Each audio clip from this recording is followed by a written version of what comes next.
Khalidina fiha la yabghuna anha hiwalan. Suratul-Kahfi, Surah number 18, ayat number 108. Khalidina. Khalidina, the word is Khalid, it's an ism file pattern. So the ones who are immortal, the ones who are made immortal, something like that. Khalid means immortal. It's in the ism file pattern. And Khalidina is the plural of that. It's in the nasab form. Normally it cannot start.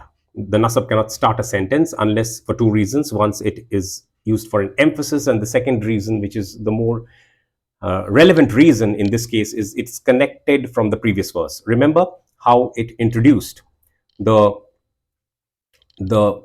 discussion about the people of Jannah in contrast to the discussion about the people of hellfire in the last four verses. So 103, 4, 5, 6, and then 7 and 8 is discussing about the people of Jannah, people of heaven, people of paradise, people of the garden, right? So in that context, since we are discussing one verse at a time, had we connected it, then that would have probably made sense, the ones who are made immortal, starting the sentence like that.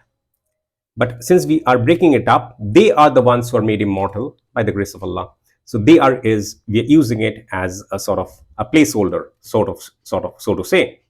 Otherwise, if you try to catch hold of me, I'm just clarifying it beforehand. I'm preempting what you can do with me or with this translation. So they are, technically it's not a part of that. Those who are translating as abiding in it forever, that is sort of okay, but abiding, and you remember how we discussed about makithina fihi abadan as well in verse number 3 of Suratul-Kahfi. So you can listen to that lecture again. We were a bit emotional over there, and I had highlighted the reasons for being so.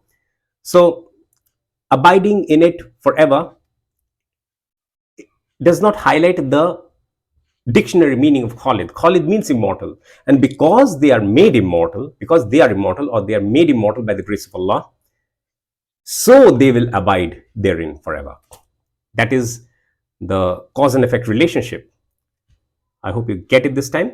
And since it is talking about the people of Jannah in contrast to the people of Nar, Jahannam, I thought it makes sense to use the full phrase Khalidina fiha abadan in this case, because that is a very common phrase. Why cut it short? Why translate abiding in it instead of abiding in it forever? Why not use the full construct? Because that will help to emphasize as well as make the contrast more, make the distinction more contrasting, right? So we will explain that as well. So okay, so Khalidina fiha, they are the ones who are made immortal by the grace of Allah, and so will be abiding therein forever is not there. I have put it in brackets. It's technically not there. That's expected, but it's not there. So why it's not there, I'll explain in a while. La is no.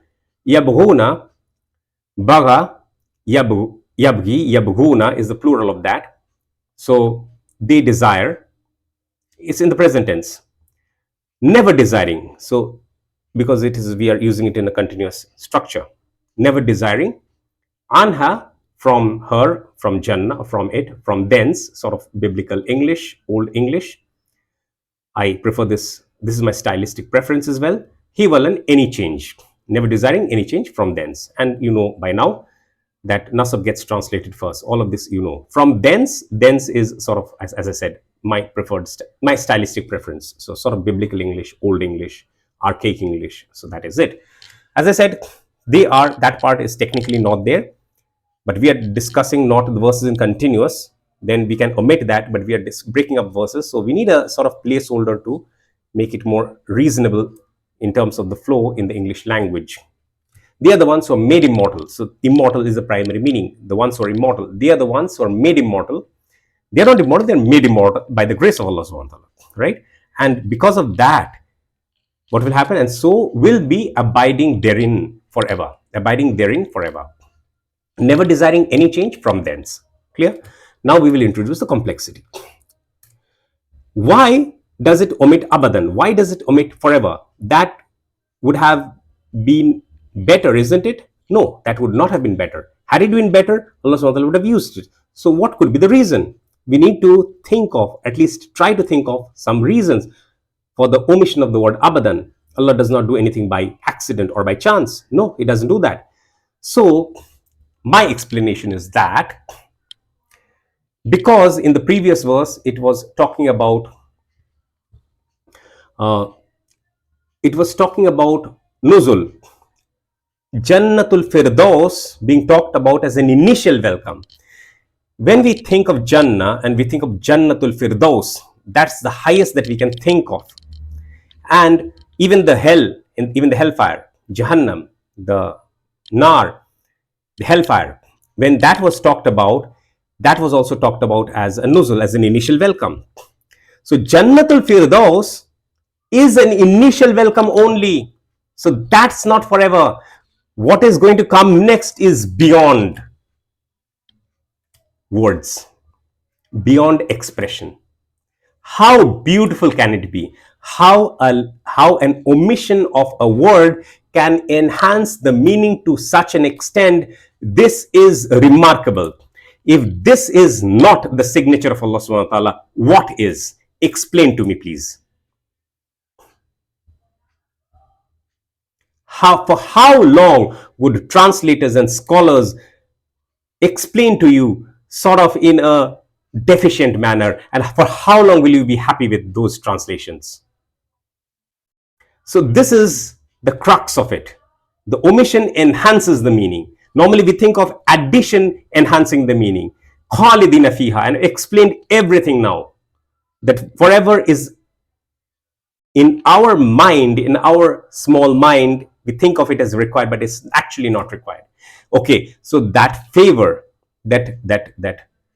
favor is forever, but that specific favor, Jannatul Firdaus, which we normally associate with the highest reward, that is only an initial welcome. Your human mind cannot comprehend what's in store for you in that eternity, in that foreverness, in that place, in Jannah. Okay, so I think we're good. We'll just read it one more time. Khalidina fiha la yabghuna anha hiwalan. They are the ones who are made immortal by the grace of Allah, and so will be abiding therein forever, never desiring any change from thence.